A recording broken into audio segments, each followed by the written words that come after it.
Alright Lions, so the returning SAFWY banner of this particular month, in the month of May, is indeed the one that we were expecting, and the one we did talk about 2 weeks ago, with the potential chance of this actually happening. It is Untold Stories Round 2, aka Spirits After with Round 3, featuring Beyond Bankai versions of Kisuke and Shinji. Of course, a very controversial banner when it first did release, but I'm excited to see this banner return because you do have some very solid characters in here, mainly with this Kisuke and Shinji. More so Kisuke, he's definitely the fan favorite, and I'm sure if you're already set on summoning this banner, you're probably summoning for this Kisuke. So as always in these dive videos, we'll be breaking down the banner, talking about some of the value that has had to be had here, especially for those that are decided to already summon on this banner. We're not here to talk about if you should be summoning on this banner, but we are here to just highlight some of the goods and bads and letting you guys know everything you need to know before you do decide to summon. So the first thing you need to know is the banner availability. The banner is going to be dropping tomorrow morning, and it will be lasting until the 19th. While this banner is out, we are going to find out what mid-month is, and mid-month will always be dropping on the 16th. In fact, the second this banner does go live is when we are going to find out who the new mid-month characters actually are going to be, which is kind of cool because in the off chance your favorite character gets featured in the mid-month, at least you'll know beforehand if you want to summon on that banner or this banner. Having said that, we don't know what the next mid-month banner could be, but in terms of new characters, they're probably not going to be better than Kisuke or Shinji because these are very powerful characters. So overall, just the first glance at the fillers again are somewhat decent because they are novel characters, but they are going to get featured in a lot of upcoming SAFWY banners or potential reruns in the future. So if you are missing the filler characters, you aren't really going to be summoning for them unless you really do want them. My alt account, I'm kind of inclined to summon for Aaroniero because I really do want him on that account too, but none of these featured characters, besides really Kisuke and Shinji, are really worthwhile using nowadays, unless you really want to force yourself to use them, because you can use them. For example, Kenpachi, Seinosuke, even Shunsui are decent characters. I would never use them. There's way better characters out there, but if you are fans of these characters, then you definitely can make a use of them. And the same can be said for Szayelaporro, Aaroniero, and also Stark. More so Stark though, because he is pretty much the best filler here in my opinion. He's actually really good, especially if you get dupes of him.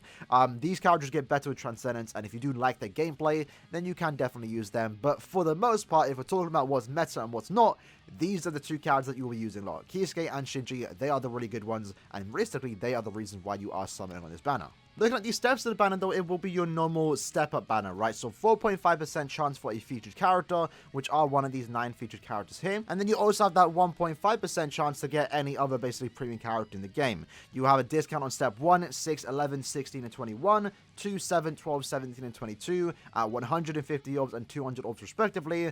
After that, it's going to be 250 orbs across the board, and you are guaranteed a 5-star, a featured 5-star character every 5th step. So that's what you're going to get, potentially one of these characters. If you are limited on orbs and you potentially want to try your luck, maybe doing 5 steps might be something that you want to do. Having said that though, let's take a quick look at the 2 banner characters. The first one being Spirits After with you, Shinji. Now, Shinji is in a very competitive niche for the most part, that being a power attribute story per killer. We literally just recently received a new character, that being Spirits After with Kenpachi, and while I do think Kenpachi is a tad bit better than Kisuke, they both excel in their own way. Kenpachi is a massive powerhouse that doesn't really have much survivability going for him, whereas Kisuke, while he does hit very hard, don't get me wrong, not as hard as Kenpachi, Kisuke can definitely pull his own weight, and he definitely is a character worth summoning for. Kisuke is all about safety. His SA2 being a 960 distant AoE into the tracking vortex, literally the best SA2 in the game, with last 3 and paralysis and everything. Every time you inflict the status element, you get that SP boost, increasing your damage like tenfold. It's absolutely insane. And then he also has stamina recovery every time you into another room, and also immunity to everything. This character, while he might not be the fastest character in the game, and while he might not be the hardest hitter character in the game compared to some of these newer characters coming out, he still hits very hard, still clears quick,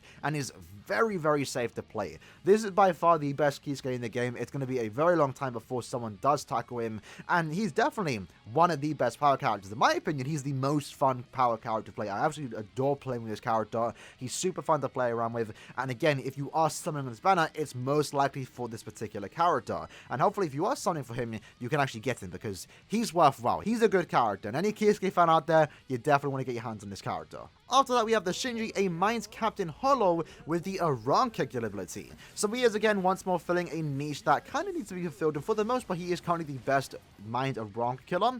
And overall, again, very, very solid character. Not as OP or insane compared to Kisuke, in my opinion. That's mainly due to his strong attacks, but he has a lot going for him. Mainly due to the fact that he does have a good SA2, that being the Vacuum Vortex in front of him. Launch SA1 that does actually have a lot of distance. Really do like his Launch SA1. Not really the big fan of a Launch SA1, but in Shinji's case, I do really like it. SA3 is above full screen, and he has a good damage output overall, having a 40% Berserker with a 20% full stam, and also 20% strong attack damage to Mind Attribute Captains. So essentially, he has a 60% Berserker, and also 20% full stam, allowing him to be one of the hardest to mine characters in the game. And then he comes with extra survivability, since he does have Air Reversal, with also immunity to fire and freeze. So while it's true that he is going to be immune to status elements from enemies that hit him, at least for the pulls on the floor, he's immune to two very annoying status elements, that being fire and freeze, and I personally really do like that. So overall, in terms of the Shinji, you have a very powerful mine character, really fun gameplay and visuals. I really do like his sub animation, and he's also just a very solid character. Like, nothing super insane, like not like a super broken character, but really good in his own right, and definitely worth using if you are in need of a Mind Aran killer. If I ever need to bring out a Mind Aran killer, I'm normally taking out the Shinji because he's very safe to play around with, and also, again, very fun. Speaking of fun characters, the next guy we'll talk about is Kanonji and Picaro, one of my personal favorites in the entire game. I will be honest though, this character, at least with the power creep that has been taken in the last couple of so months, you really do need dupes of him to actually make him worthwhile. That's mainly due to the fact that he does have a somewhat low Berserker, only at 20%, and while he would be able to get away with that, unfortunately the strong attacks for this character, his SA1 is a ranged collision pushback, very similar to Kisuke. It's okay if you have a good SA2 to make up for it, but this Kanonji's SA2 is a shockwave attack that really doesn't help out his case, in my opinion. At the very least though, this Kanonji does have the unique effects of having two killers, that being Hollow and Aranka, so he does have that extra bit of usability. He does have an increased chance of inflicting his status element against both of those affiliations, which again I really do like, especially in IT. It means you can use him in 2 potential IT sessions, which is great. That's potentially 2 months worth of content. And then you always have a team party buff that every time you enter another room, you heal your entire team by 20%. He also has a debuff effect on his soul bomb, allows him to be a very hard nuke in epic raids, for example, especially when paired to that SA2. So conventionally, he might not be like the most OP character, or even like really good character. He's kind of average for the most part. A lot of people were disappointed in him, but I feel like with dupes, he gets significantly better, like most characters out there. But a character like this that does have a lot of damage inconsistencies, getting him at max transcendence is something that will make him significantly better. And I know not a lot of people are going to be going for dupes for this character, but I know when summoning on this banner, you're not going to be summoning for Kanonji. You're going to be summoning for the other 2 characters, and you're probably going to eventually collect a lot of dupes of Kanonji. And at max transcendence, I will say that he is worth transcending because it does make him more fun. Plus, the visuals of this character is definitely the main thing about him. He looks absolutely fun to play around. He is fun to play around with. Him sliding around in his John the Arc car is really fun. The Picaro is just behind him doing the attacks. He's a fun character. Just unfortunately, at 1 out of 5, he isn't really that useful, and you're probably not going to use him all that much. But if you like his gameplay, you might have some fun with him. Other than that though, we're going to speed through the rest of the characters. The first one being CFYOW's Kenpachi. He is a laser character. That's the main thing about him. He is a NAD-based character with a decent damage output, and that's basically about it. The only place you're realistically ever going to use this character is in epic raids when he's a bonus, guild quest when it's on the Aranka week, and also I guess to get carried in IT. That's really about it. He's not the worst character in the game. He got trashed on a lot, mainly due to the fact that you have to take him into co-op content since he is a, IZ character.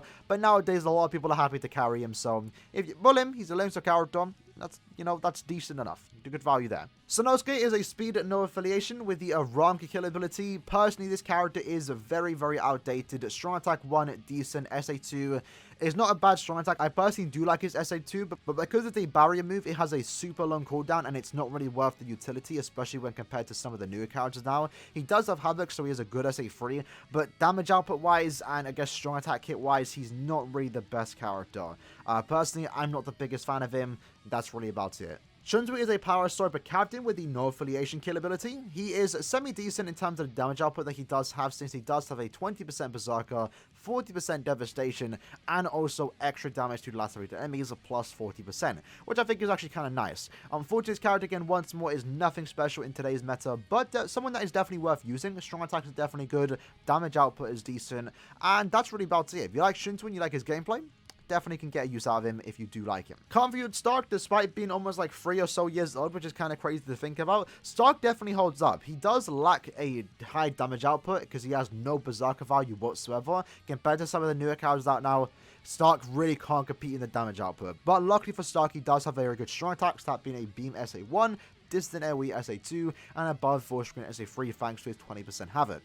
Strong attack wise and visuals, he's great. Damage output, not so much. So if you like his gameplay, you're going to really have to compensate with using good links, accessories, and also getting dupes character so we can compete with some of the newer characters, at least 1 out of 5. He's an alright character, definitely worth using if you like him, and that's really about him. Next character, Szayelaporro, again, decently good strong attacks, very good SA1, Vortex SA2, and above 4 screen SA3, just by a tad bit. Nothing too special, but again, someone that does have a lot of utility with his soul bomb and stuff like that, because it is a revive move. Again, no insane damage output since he does not have any berserker value whatsoever, just a semi-decent character, especially if you do like him, and you like his gameplay. And of course, the last character, that being Aaroniero, my personal favorite of the banner, a speeder Ronka Espada with the sorry but kill ability.